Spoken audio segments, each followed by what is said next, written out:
This is a reading from the Curé of Ars, patron saint of parish priests, by Father Bartholomew O'Brien. Chapter 2, Boyhood. Jean-Marie was not a dull child. Because the school in Dardilly had been closed, he had no chance to get an education. His elder sister, Catherine, tried to fill this void by teaching him to read, to write, and to spell the words of a prayer book. Fortunately, early in 1795, a school was opened, and Jean-Marie was permitted to attend, at least until the planting days of springtime. He must have done well in history, geography, and the 3 R's, because Citizen Dumas, the master of the school, used to say to the other students, "Oh, if you were like little Vianney." In 1797, Father Grosboz, who had been concealing his identity during the Revolution by acting as a cook, stopped at the house of the Vianneys and met Jean-Marie. "How old are you, John?" the priest inquired. 11, Father. "And how long has it been since you last went to confession?" "Father, I have never gone to confession." "Then, John, my boy," answered the priest without hesitation, "right here and now you will make your first confession." There, in his own home, beneath the old family clock, Jean-Marie knelt and revealed his soul in his first confession. He had little of sin to tell the priest, because in years to come he was heard to say, "I knew nothing of evil until I learned to know it in the confessional." Jean-Marie's first Holy Communion was postponed until he was 13 years old, until May of 1798. For his preparation, he went to Écully, a village on the road to Lyon, about 3 miles from Dardilly, and lived at the home of his aunt, Marguerite Humbert. In Écully, 2 sisters of St. Charles were holding classes secretly to instruct children for their first Holy Communion. These classes Jean-Marie attended and diligently prepared to receive for the first time his Eucharistic Master. In the private home of Madame de Pingon, Jean-Marie, together with 15 other children, was to receive his first Holy Communion. The memorable day arrived, classes were over, and well-planned precautions had been made to hide the event from the crafty eyes of the revolutionaries. Very early in the morning, the children gathered together in their old clothes, except for a veil or an armlet which the mothers had hidden beneath their capes. Outside the house, the men had placed wagons of hay, which they were actually unloading, in order to block off the windows and conceal the lighted candles the little communicants were to carry. One by one, the children were directed into a large room, where the shutters were drawn, and where a hunted priest was to offer the holy sacrifice of the Mass. There, in the presence of a few and with the simplicity of the catacombs, Jean-Marie received his first Holy Communion. "I was present," his sister Marguerite related many years later, "and my brother felt such happiness that he was unwilling to leave the room." Jean-Marie was given a plain rosary in memory of the occasion, and this he still treasured 50 years later. But the day came to an end, and with the day there also came to an end his time of boyhood and of study. He went back home with his mother and father. It was springtime, and there was work to be done. Over the years, there was much work to be done: haying, harvesting, and gathering of the grapes and the apples and the other fruits. The stables had to be cleaned, the fields had to be plowed, the grapes had to be pressed, and the trees had to be pruned for a better harvest. "Oh, what a beautiful thing it is," he used to say in later years, "to offer oneself each morning as a victim to God. Oh, what a beautiful thing it is to do all things in union with the good God." In the early dawn of April 18th, 1802, the glorious feast of Easter, the giant bell of Notre Dame in Paris rang out and proclaimed the spiritual resurrection of the Catholic Church in France. Jean-Marie shed tears when the news reached Dardilly. Soon the church doors opened and the great bells pealed. More important still, to the nearby village of Écully came Father Bally, the priest who was to prove so helpful to Jean-Marie. All this time, the vocation to the priesthood was becoming more and more attractive to Jean-Marie. At night, he used to stay up and read by the light of a rosin candle the Gospels or the Imitation of Christ. His soul was indeed ripe for the seminary, but his mind, at 17, had hardly received the seedlings of elementary studies. He knew no Latin. To make things more difficult, Francis was to be drafted, and Catherine was to be married, and Mr. Vianney had to provide a dowry. "If I were a priest," he confided to his mother, "I should gain many souls to God."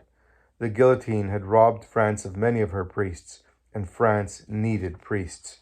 For years, Jean-Marie's father said a definite no to any permissions to study for the priesthood, In conscience, the father honestly believed he could not spare the boy.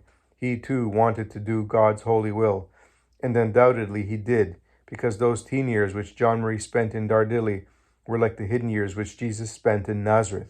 It was the mother who pleaded for her son. Father Bally was opening up a minor seminary in his rectory at Écully, and John Marie could study there and still not be far from the farm. Besides, he could live once again at the house of Aunt Marguerite, and it would not cost much. Very well, agreed the father. Since the boy has his heart on this thing, we cannot oppose him any longer. John Marie was 19 years old when he bade farewell to the fields and his home at Dardilly.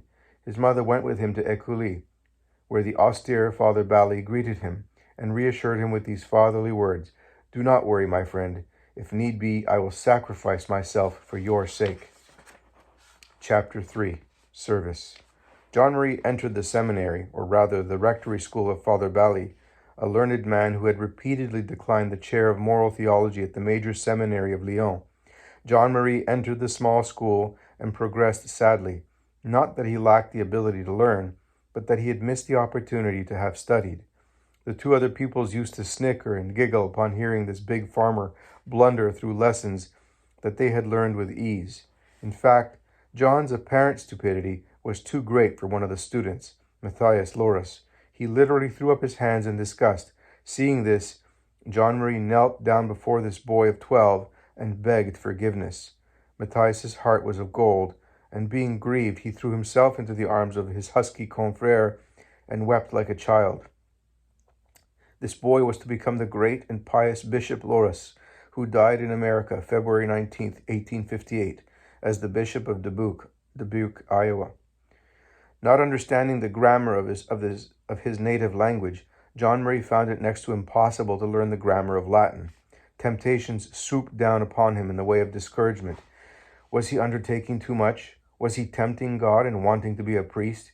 He confided to Father Bally, "I want to go home, but this would mean not to labor for souls." So the good God came to the rescue of his seminarian and inspired him to undertake a pilgrimage to the shrine of St. Francis Regis, some 62 miles away, to seek the holy will of God in regard to his vocation. In the summer of 1806, the young seminarian set out with a stick in one hand, a rosary in the other, and a vow in his heart to beg his way to the shrine. At a house where he stopped to beg for bread, a woman asked him to help her unwind a ball of thread. Having helped the woman with her spinning, John Marie went to the door for the food his services had merited, only to find it slammed in his face. After many like disappointments, he finally arrived at the shrine and prayed for grace to learn enough Latin to enable him to do his theology. Grace was granted to him. From then on, no discouragement would prevent his progress in study, even though the progress was little and greatly interrupted. During the return journey, he was advised in confession to practice the words of Holy Scripture. It is more blessed to give than to receive.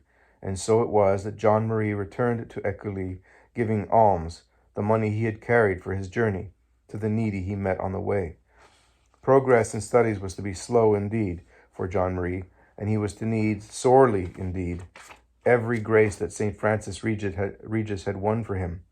To strengthen him for the trials to come, he received in 1807 the sacrament of confirmation from Cardinal Fesch, Archbishop of Lyon and uncle of the Emperor Napoleon.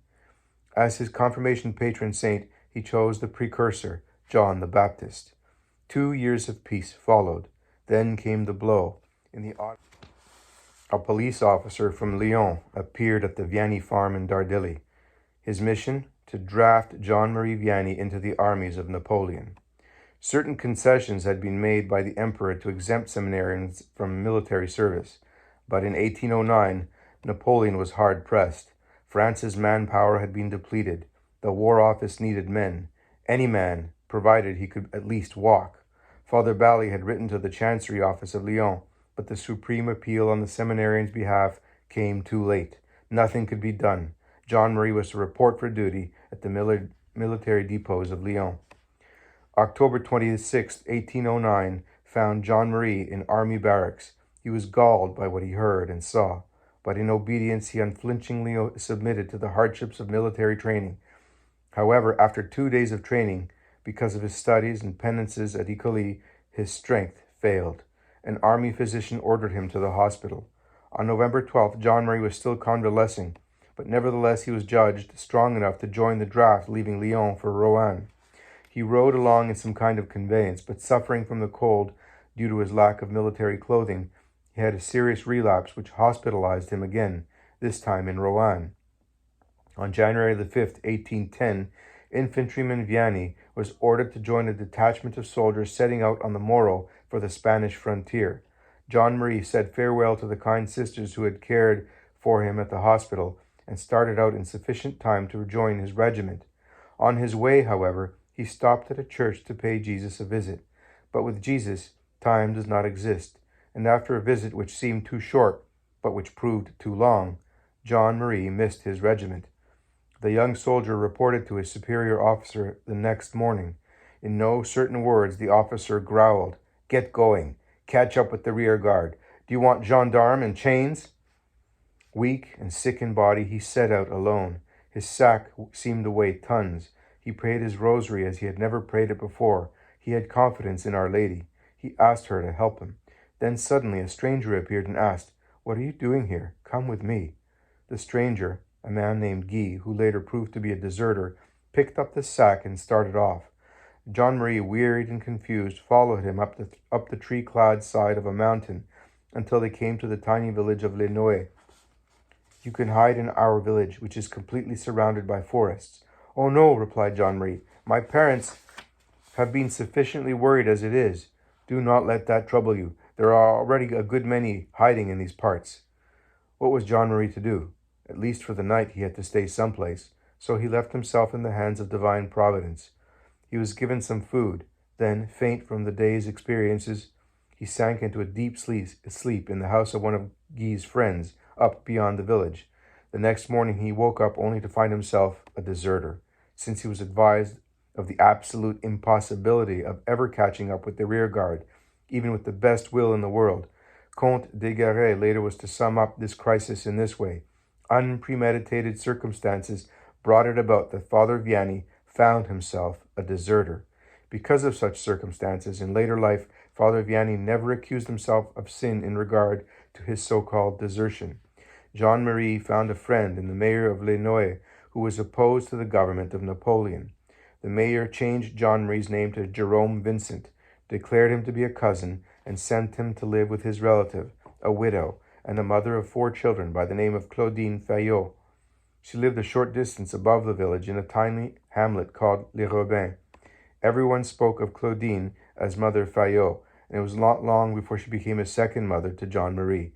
Here he remained 2 years, hiding in the stable by day, teaching the children by night, away from his family, away from his studies, and away from even Holy Mass. The gendarme used to come, and John Marie would bury himself in the hay. Once, in poking through the hay, a gendarme speared him with his sword, but God protected his servant and saved him for greater things. On April the 2nd, 1810, Napoleon married the Archduchess Marie-Louise, and the occasion was marked by a general pardon of all deserters. The farewell of their dear cousin from the village in January 1811 was one of tender sorrow. How they loved their Jerome Vincent! So sure were they that God had destined him for the priesthood that before his departure the good people brought him a cassock and made him wear it for an hour or so, just to see what he would look like in the days to come. John Marie arrived home in time to enjoy the company of his mother for a little while, for soon he was to help her to go to God for her eternal reward. In years to come, John Marie would never speak of his mother but with tears. When he lost her, he lost all attachment to the things of time. All his life, like the great Augustine, he remembered her, his most precious advocate, at the altar.